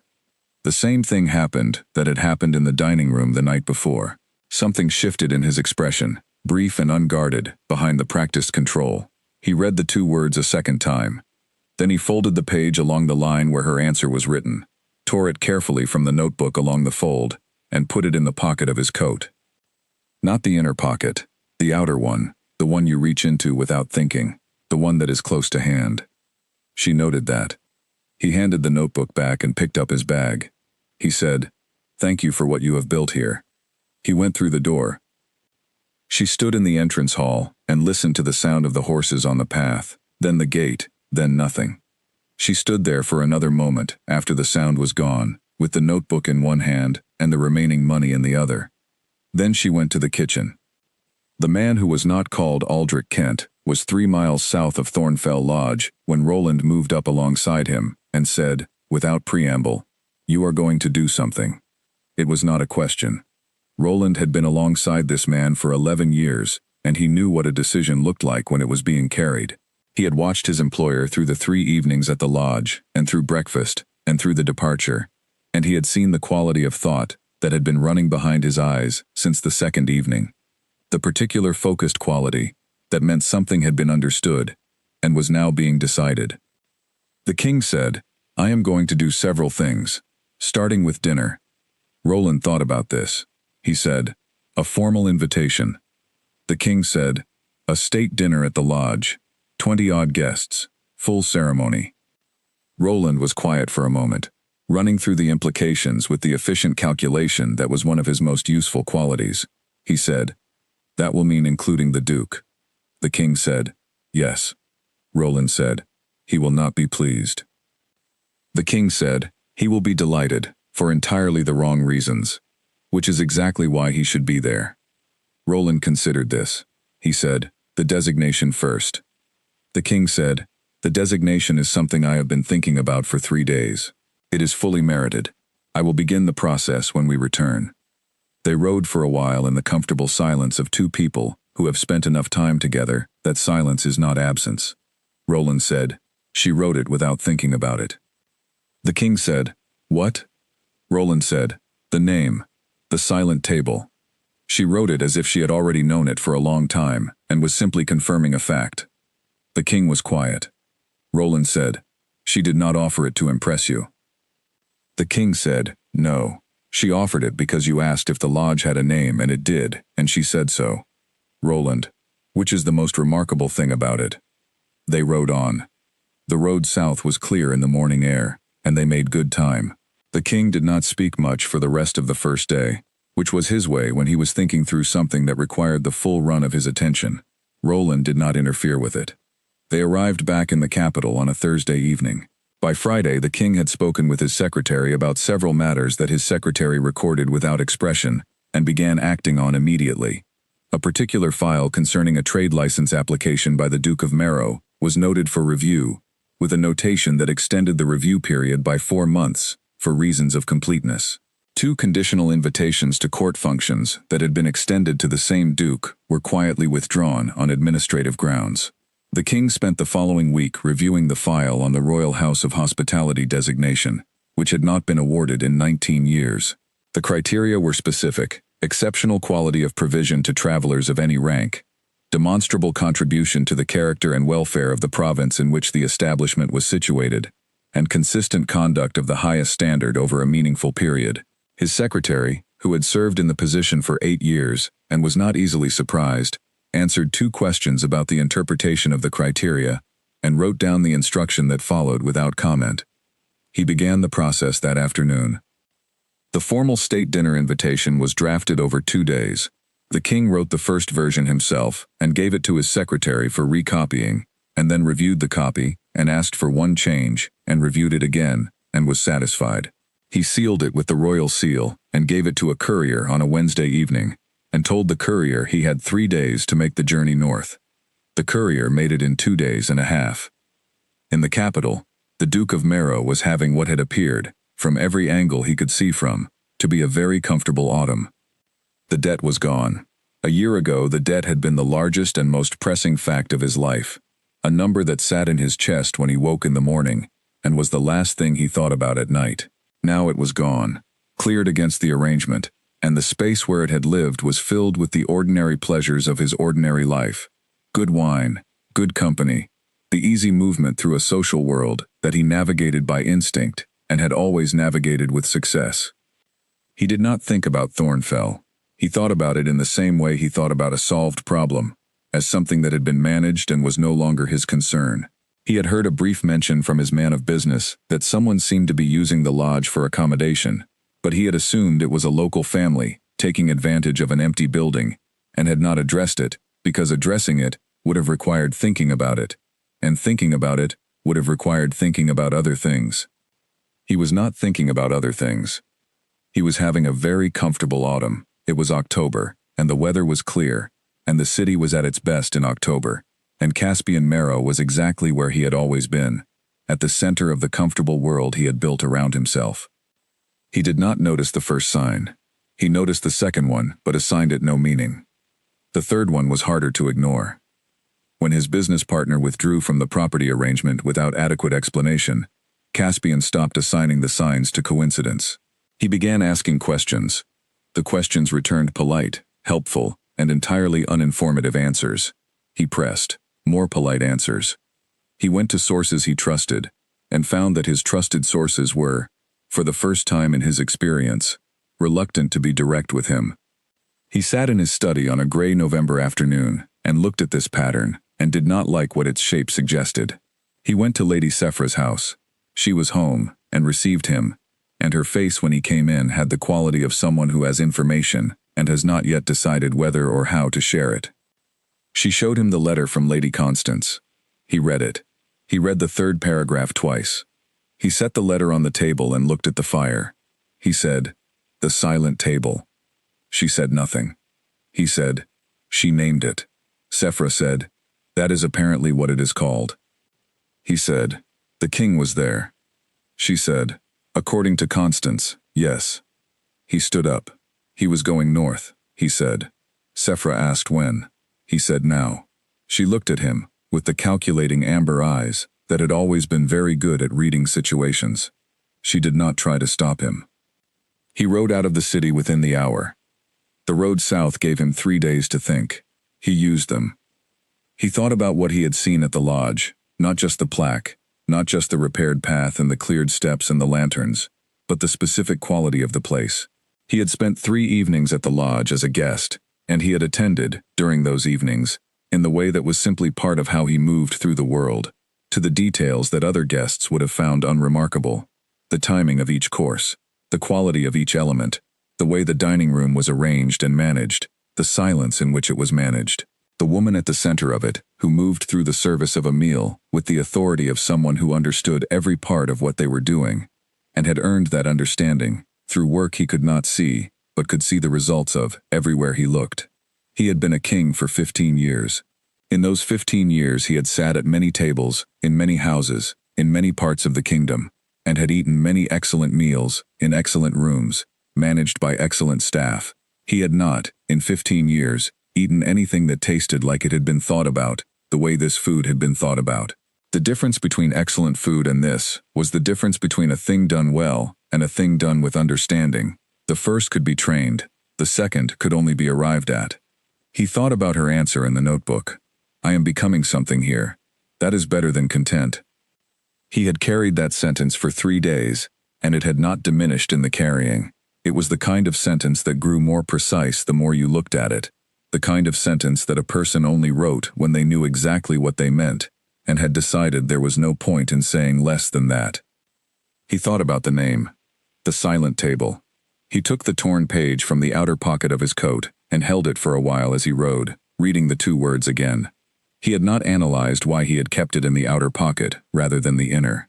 He was aware that he had made that choice. He let the awareness sit where it was. When he arrived in the capital, he did 3 things before he addressed anything else on his calendar. He spoke to his secretary about the trade license review. He spoke to his household secretary about the withdrawals from the court functions. And he pulled the file on the Royal House of Hospitality designation and read it from beginning to end. He had been king long enough to know that power, when it was not used, did not remain neutral. It went somewhere. It became either the careless excess that destroyed things without meaning to, or the withered absence that failed to protect them. The designation was not something he was offering the lodge out of sentiment. It was an accurate acknowledgement of what the lodge was, and accurate acknowledgements were one of the few things a king could give that had real and lasting value. He authorized the process and gave his secretary the documentation. Then he drafted the invitation. He wrote the first version himself. He had found, over many years, that the things that mattered most were better handled in his own hand before they were entrusted to someone else's. He wrote what he wanted to say, and then he assessed it. Was it clear? Was it accurate? Was it proportionate to the occasion it was making? He revised 1 sentence. He gave it to his secretary for the formal copy. The state dinner would be in 40 days. The guest list would be 20 to 23. He would include the people who needed to be there for the occasion to have its proper meaning. He would also include, after brief consideration, the Duke of Marrow, because the Duke needed to be there, and because what the Duke would find when he arrived was something that would be more instructive than anything else the king could arrange. He told his secretary to include the Duke on the list. His secretary, who had been in the position for 8 years and had seen a great many things, recorded this without any visible reaction whatsoever, which was one of the things the king appreciated most about him. The invitation went north on a Wednesday evening. The king went to his study and sat by the fire and took the torn page from his outer pocket and set it on the desk in front of him. The silent table. He looked at the 2 words for a long time.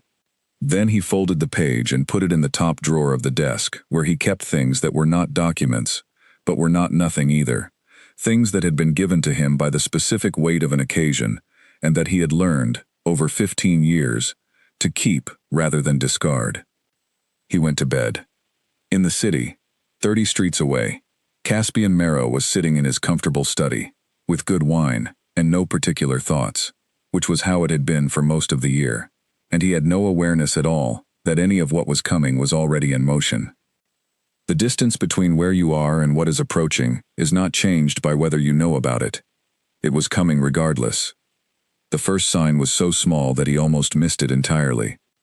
Caspian arrived at a gathering at the Aldgate House on a Thursday evening in late September, and the hostess, a woman named Cecily who had been warmly welcoming for the 12 years he had known her, greeted him with a smile that was precisely 1 degree cooler than usual. Not cold, not unfriendly, just fractionally different from what it had always been, in the way that a clock running slightly slow is difficult to notice until you compare it to another clock. He dismissed it. Cecily was managing a party of 30 people and had a great deal on her mind, and a smile at the door was a smile at the door.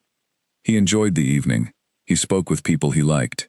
He drank good wine and went home satisfied. The second sign arrived the following week.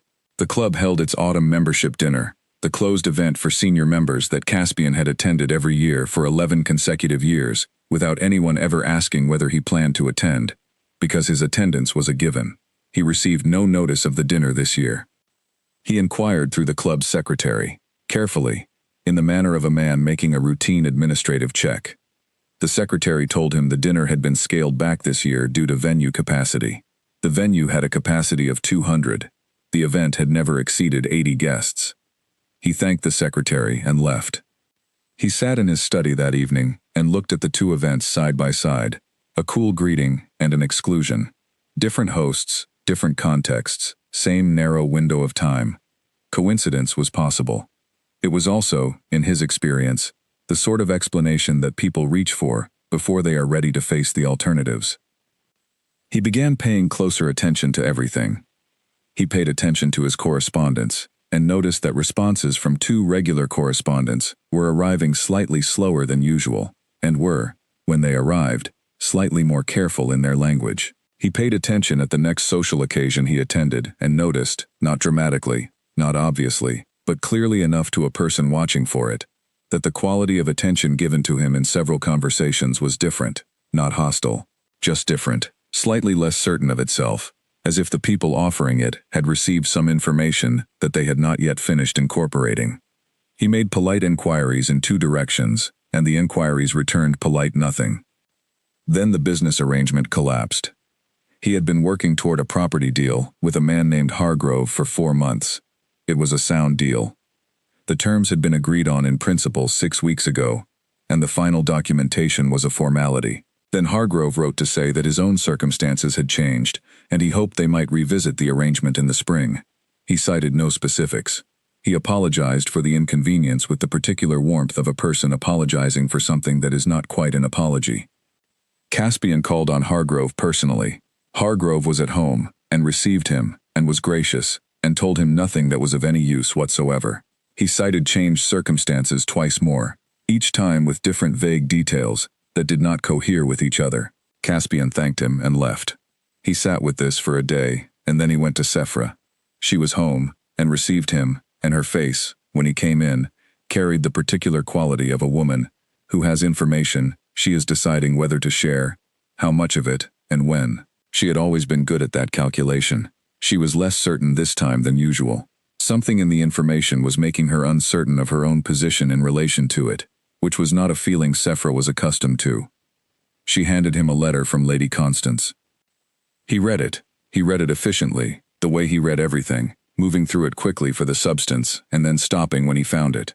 He read the relevant paragraph once. Then he read it again. The letter mentioned a lodge on the North Road. The letter mentioned the king's northern survey. The letter mentioned the king's evident admiration for the lodge and the woman who ran it. And then the letter mentioned, as if in passing, that the woman appeared to be the Duchess of Marrow. He set the letter on the table. He said, "The silent table." Sephra said, "That is what it is called, apparently." He said, "She named it that." Sephra said, "So it seems." He picked up the letter and read the paragraph a third time. The king had spoken about the Duchess of Marrow with genuine admiration. Lady Halloway had described it as genuine. Genuine was a specific word. Lady Halloway was a specific woman, not given to impressionistic language. He put the letter down. He looked at the fire. He was thinking very quickly through the past year, through the things he had dismissed, and the things he had not examined, and the information he had chosen not to receive, because receiving it would have required a conversation with himself that he had been successfully avoiding. He thought about the brief report from his man of business. Someone using the lodge for accommodation. He had assumed it was a local matter. He thought about the trade license review, the club dinner, the cooling smile, Hargrove and the changed circumstances. He thought about the note in the outer pocket of a royal coat. He stood up and told Sephra he was going north. She asked when. He said immediately. She looked at him with those amber eyes that had always been excellent at reading situations, and she did not try to dissuade him, which told him something about how the situation had shifted between them, though this was information he would attend to later. He rode hard. He covered the first day's distance by afternoon, and pushed on past the inn he would normally have stopped at, riding through the early dark, until he reached a village with a light on and a tolerable room, and he slept a few hours, and was on the road before dawn. He arrived at Greyfen on a clear, cold morning. He stopped at the well for water. An older man was drawing up a bucket and looked at Caspian with the composed assessment of a village man sizing up a stranger, which he did without hostility or hurry. Caspian said, "I am looking for Thornfell Lodge." The man said, "The Silent Table? Half-mile north." Caspian said, "I own the property." The man looked at him. Not the look of a man encountering a duke. The look of a man who has already formed an opinion of the person he is looking at, and is now adjusting it slightly in light of new information, not to the information's benefit. He said, "Then you'll know the way." He went back to his bucket. Caspian rode the half-mile. He came to the path and stopped his horse. He could not immediately be certain he was at the right place. The path had been cleared and edged with flat stones. The grounds on either side had been properly managed, the undergrowth cut back, the snow banked evenly, the field edges tidy. Lanterns stood on either side of the front door. The stone steps were clear and swept, and beside the door, set into the stone and catching the morning light, a small brass plaque. He dismounted. He tied the horse at the gate. He walked the path and climbed the steps and read the plaque. The Silent Table, Royal House of Hospitality. He stood on the steps. Then he knocked. 30 seconds passed. Then the door opened. Marin stood in the doorway. He had seen Marin once before, briefly, and in the confusion of departure on the wedding day, and he had retained a vague impression of a small, quiet woman. What he found in the doorway bore little resemblance to the impression. The woman in the doorway was small in the physical sense, and quiet, in the same way that a person standing on their own ground, and completely certain of their right to be there is quiet. Not with uncertainty, but with the absolute self-possession of someone who is exactly where they are supposed to be. She looked at him. The look was not unfriendly. It was thorough. It took its time. He said, "I have come to see my wife." Marin held his gaze for one more long second. Then she stepped back and closed the door. He stood on the steps. He understood what was happening. He had enough self-awareness for that. He stood and let it happen, and did not knock again, because there was nothing about knocking again that would improve the situation. 4 minutes passed. He counted them. The door opened. Marin held out a folded piece of paper. He took it. He unfolded it. He knew her handwriting from the notebook she had always carried. Precise, even, immediately identifiable. She had written, "You may write to request a meeting. I will consider it." He stood on the steps of a lodge he legally owned and held his wife's note in both hands and read it a second time, as if the second reading might change what it said. He stood there for a minute. Then he folded the note and put it in his pocket and walked back down the path to his horse. He untied her and mounted and turned south and began to ride. He rode slowly. He had a great deal to think about, and the road south was long enough to think it in. He had been expecting, somewhere in the back of his mind, to arrive at Thornfell and find something he understood, something manageable, something that confirmed the shape of the situation he had arranged in his head over the past year. A country lodge. A woman who had made the best of a quiet and limited situation. He had found something that he did not understand, and that confirmed nothing, and that was, in some way he could not yet fully articulate, completely outside the situation he had arranged in his head. He had stood at the base of a staircase at his own wedding, and handed a woman a key, and thought that was the end of that part of the story. She had taken the key, and turned it into a brass plaque by the door that said Royal House of Hospitality. He rode south. He thought about what he was going to write. He wrote 3 letters to her over the following weeks. The first 2 were brief and careful. The careful formality of a man trying to find the right register for something he had no existing register for. He sent them both and received no reply to either, which was its own kind of answer, and also its own kind of communication. I have received these. I am not ready yet. Try again. The third letter was different. He started it 6 times. He could see the previous 5 attempts in the waste paper on his desk, each one abandoned partway through, when he recognized that it was still doing the wrong thing, still managing, still performing the consideration, rather than actually having it. On the 6th attempt he wrote plainly, and kept writing, and did not stop until he had said what he actually meant. He said he understood if she did not wish to meet. He said he had things he needed to say that were not for a letter, and he would like 1 hour if she would give it. He sent it. He waited. Her reply came on a Thursday morning. 4 sentences, written in her clear and measured hand. You may come next Thursday at noon. I will give you 1 hour. Come alone. Knock at the door. He folded the letter and put it in the desk drawer, and sat for a long time in the quiet of his study. Thursday was in 6 days. He spent those 6 days in the particular discomfort of a person who knows a necessary conversation is approaching and cannot shorten the distance to it, only wait for the days to pass. On the Wednesday evening he made an honest attempt to sleep, and failed, and got up at 2 in the morning, and sat in the study, and thought about what he would say. Not the managed version of what he would say, the actual version. He had been practicing managed versions of things for so long that finding the actual version required sitting in the dark and very deliberately removing the management from it, 1 layer at a time, until what remained was true. By the time the sky outside the window went from black to the particular dark blue of a winter morning approaching, he had found it. He got dressed, he ate breakfast, he rode north. Maren came running through the kitchen door with the envelope in her hand, and Alara had not seen Maren run since the incident with the outbuilding pump in February. She set down the ladle and turned from the hearth.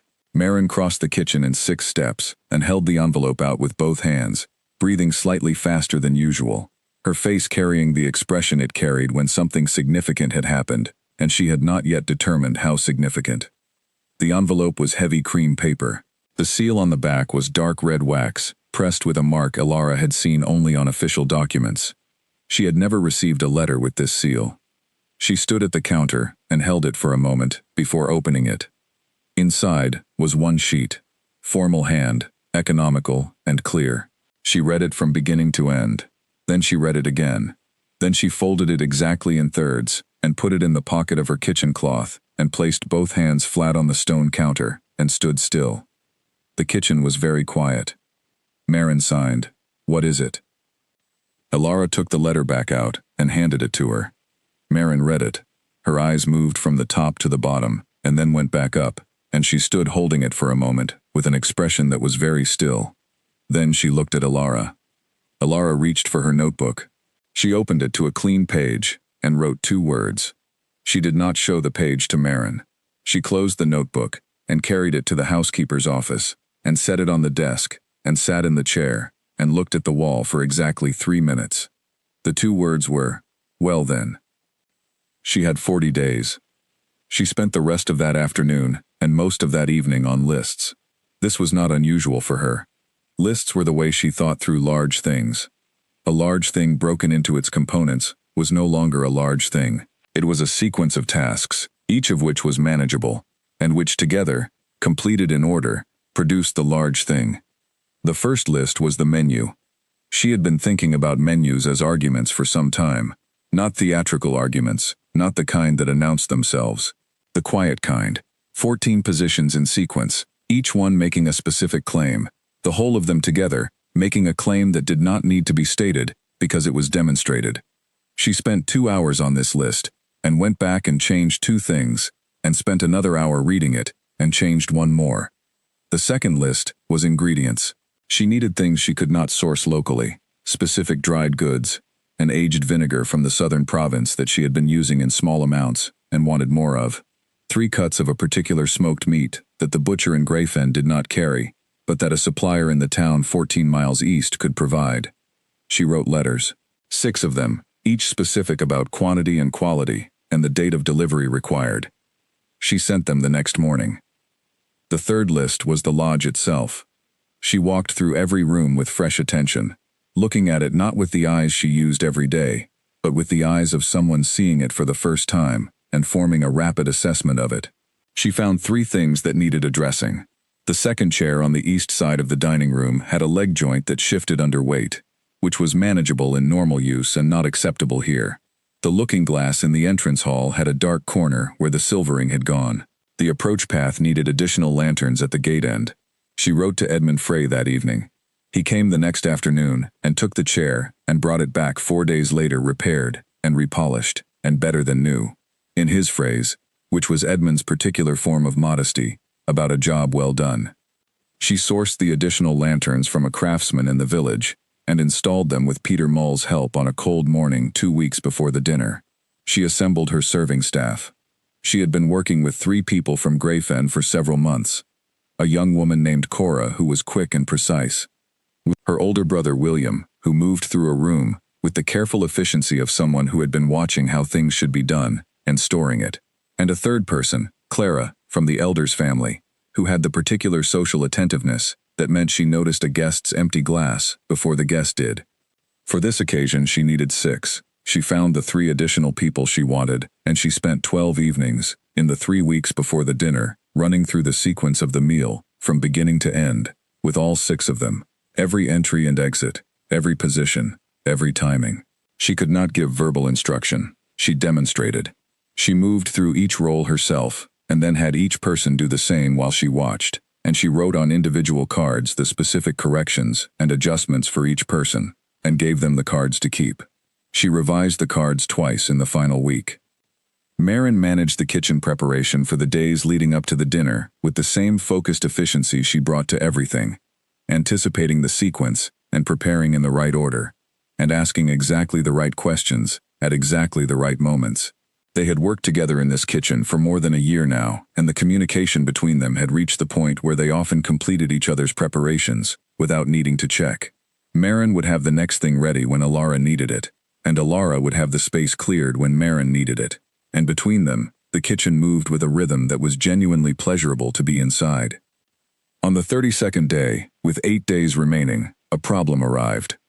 The preserved lemons she had ordered from the southern supplier had been sent to the wrong address. She received a letter of apology and a promise of a second shipment, but the second shipment would not arrive in time. The preserved lemons were the essential element of the 8th course, a preparation she had been developing since the previous spring that she was most satisfied with, a dish that had taken her longer to get right than any other in the 14-course sequence, and that she did not want to change with 8 days remaining. She stood in the cold cellar and looked at her stores. She walked through it methodically. She looked at each shelf. She noted what was there with the particular focused attention of someone who is looking not for what they wanted, but for what they have that might become what they need. Her eye stopped at the jar of dried quince she had put up in November. She took it down. She carried it to the kitchen. She set it on the work table and looked at it. She spent 2 evenings developing an alternative. What she arrived at was not a substitute for the original course. It was a different course. different in flavor, different in what it contributed to the sequence around it. The quince had a depth and a sweetness that worked with the elements of the seventh course before it, in a way that the lemon's brightness would not have. When she tasted the result at the end of the second evening, she sat with it for a long time, and then she wrote in the recipe notebook, the quince version. This is the one. She felt no relief about this. She felt the specific satisfaction of a problem that had solved itself by being properly looked at. On the day of the dinner, she was in the kitchen at 2 in the afternoon, 6 hours before the first guests were expected. Maren beside her.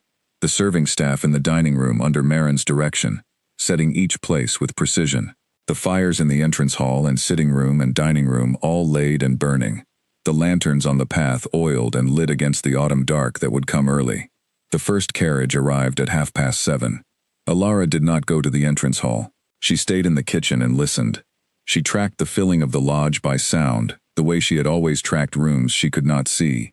Voices in the entrance hall, then the movement into the sitting room, the tone and volume of a gathering assembling. Lord Pemberton's precise diction, audible briefly through the walls. A woman's high laugh.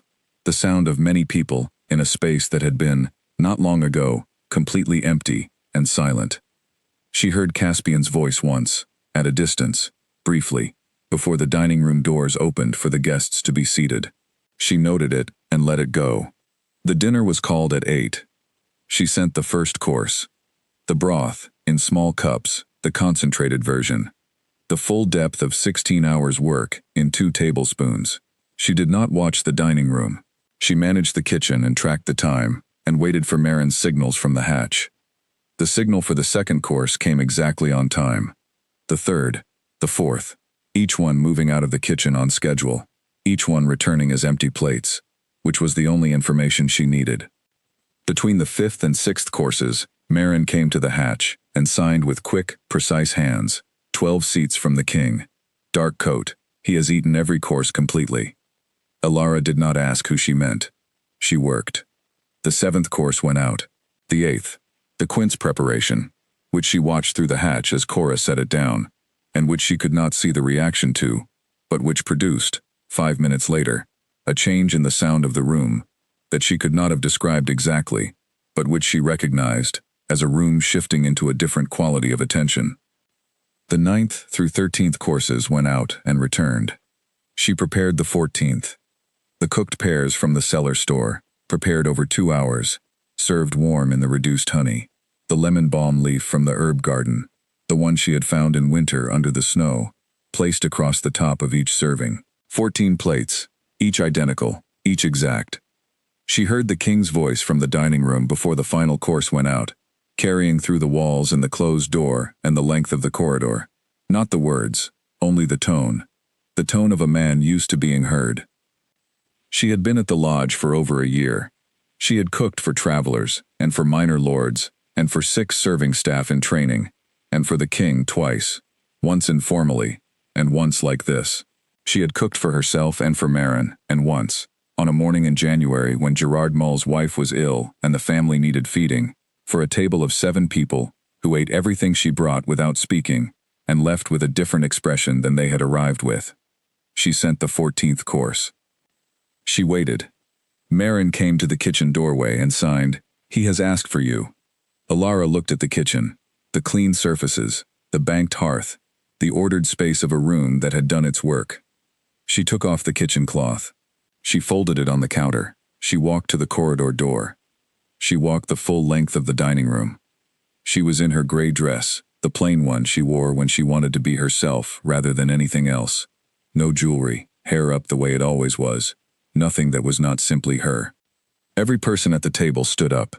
She kept walking. She counted, without meaning to count, the sound of chairs on the floor. One, then many, then all, and then one more, the last one, and she did not look at the last one, but she knew exactly which chair it was. She stopped in the center of the room. The king raised his glass. He said, clearly, with the certainty of a man who has thought about what he wants to say, and is saying it, to the silent table, and to the woman who built it. 23 glasses rose. She looked at the king and gave him the small composed nod that was her response to acknowledgement she had earned and was ready to receive. Then her eyes moved, just once, to the place 12 seats down the table. Caspian Marrow stood with his glass raised. He was looking at her. His face was doing something she had never seen it do in all the time she had known him, which was to do nothing at all. Not the managed nothing, the trained neutral expression that she had read through from the beginning. Something beyond management. The complete stillness of a man who has run out of the impulse to manage his expression because what he is looking at has gone past anything he had prepared for. She held his eyes for 2 seconds. Then she looked away. Then, after one breath, she looked back. And held. The morning after the dinner, Alara was in the kitchen before the sun came up. She had slept less than 4 hours, and came awake in the dark at the particular clarity of someone whose mind does not require much transition between sleeping and thinking. She lay in the dark for a few minutes, reviewing the previous evening with the methodical attention she gave things that deserved it, checking each part of the sequence the way a carpenter checks each joint before the client arrives, confirming that what she had built had held. It had held. She got up and went downstairs. The lodge was empty. The last guests had gone well before midnight, as she had expected. This was a working dinner, not a celebration, and working people return to their residences when the work is done. The serving staff had cleaned the dining room before they left, as she had asked, and the lodge had settled into its post-occasion quiet, the specific quiet of a space that has been fully used and has now been returned to itself. She built the kitchen fire in the dark. She put the kettle on. She stood at the work table, with both hands flat on the stone, and let the night's work sit in her quietly. She was not elated. She was not deflated. She was tired, in the way that was entirely clean, the tiredness of someone who went as far as they needed to go, and got there. She knew the difference between this and the other kind of tired, the kind that comes from effort that didn't reach its purpose. She had been both. Tonight was the first kind. She made tea, and sat at the kitchen table, and looked at the fire, and thought about the 14 courses in order, and what each one had done, and whether each one had done what she had intended. The broth, yes. The game, yes. The 8th course, the quince preparation that had not been the plan, better than the plan. The 14th, the pears and honey, and the lemon balm leaf. She thought about the sound the room had made in the 15 minutes after it arrived. That particular change in the quality of the silence. And she decided, yes. Marin came in at 6:30, her hair down, her face carrying the particular brightness she carried when something had gone exactly as it should. She sat across from Alara and signed, "How do you feel?" Alara thought about this honestly for a moment. Then she signed, "Like a door opened that I did not know was there." Marin signed, "Are you going through it?" Alara signed, "I already have." Marin smiled. The smile started in her eyes, the way it always did, when the thing she was responding to was real rather than polite. She got up and made her own tea, and they sat together while the sun came up outside the kitchen window and turned the snow on the herb garden from pale blue to white to the first soft gold of morning. The formal document arrived 17 days later. A second courier, in the king's household colors this time, who presented it at the door with the ceremony of someone who understood the weight of what they were carrying. Alara received it in the entrance hall and took it to the housekeeper's office and sat at the desk and opened it with the small silver letter knife she had found in the writing desk in the first week at the lodge. The Royal House of Hospitality had not been designated in 19 years. The document said so, in the formal and measured language of official proclamation. It outlined the 3 criteria, and stated that the silent table at Thornfell Lodge in the Northern Province had been found to meet all 3 in full. It was addressed to the Duchess of Marrow, proprietress. She read it twice. She thought about folding it and putting it in the cedar box, but instead she put it in the top drawer of the desk, flat, where she could open the drawer and see it without having to search for it. She went to find Marin. Marin was in the dining room doing the fortnightly silver polish. She looked up when Alara came in and read her face, and Alara could see Marin reading it, and she held the document out. Marin took it. She read it. She set it carefully on the polished table, and she put both hands over her face for a moment. When she took them away, her eyes were bright and wet, and her face had the open, unguarded quality it carried, in the rare moments when something had moved her past her usual composure. She signed, with hands that moved in the slightly irregular way they moved when feeling was very close to the surface. This is what you were always going to be. You just needed the room. Alara looked at her. She stepped forward and took Marin's hands in both of hers and held them for a moment. She did not sign anything. She did not need to. The plaque arrived 3 days after the document. A craftsman came from the capital, recommended by the king's household, and mounted it himself beside the front door, with the precision of someone who took the work seriously. When he was done, he stepped back and said, "Would you like to look, Your Grace?" She walked to the door. She stood beside it.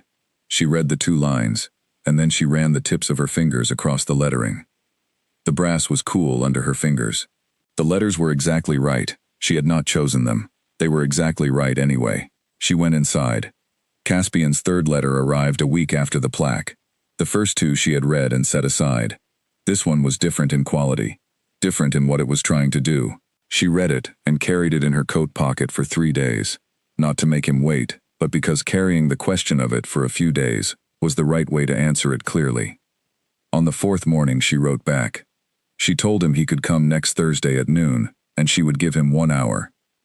He arrived at noon precisely, which she noted. He came on horseback, dressed for a day's ride rather than an occasion. He tied the horse at the gate and walked the path and knocked at the door. Marin opened it and showed him to the sitting room. He sat in the chair by the fire, not the better chair, the plain one, which she thought was a considered choice. She came in and sat across the small table from him. He said, "I would like to begin at the beginning, if you will allow it." She put her notebook on the table between them and waited. He began.